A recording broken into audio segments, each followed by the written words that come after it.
15 দিন পর আসতেছে আমাদের মুসলিমদের 30টা রোজা।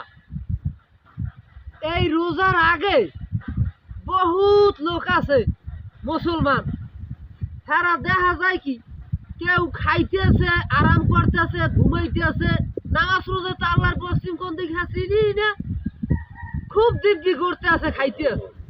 রোজার মাস আইলে হেই এবার কই গেলে মোর গ্যাস্ট্রিকের ব্যথা, তাই মোর ব্যাডে ব্যথা, তাই মোর মাথাটা ঘুরায়, তাই চাঙ্গা দেয়, এই সব সুতো মুতো দিয়া আল্লাহরে ঠগাই, জন্মে ঠগাইবে।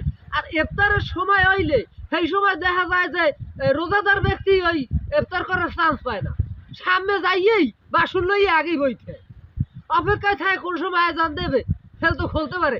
এমনও খেয়াল করছি যে ওই আজানের আগে আগে তরতরি খিদে থামায়, মুখে কটা দিয়ে মুখ বুঝিয়ে চাপায়। এরকম লোক আমার সামনে ধরা পড়ছে।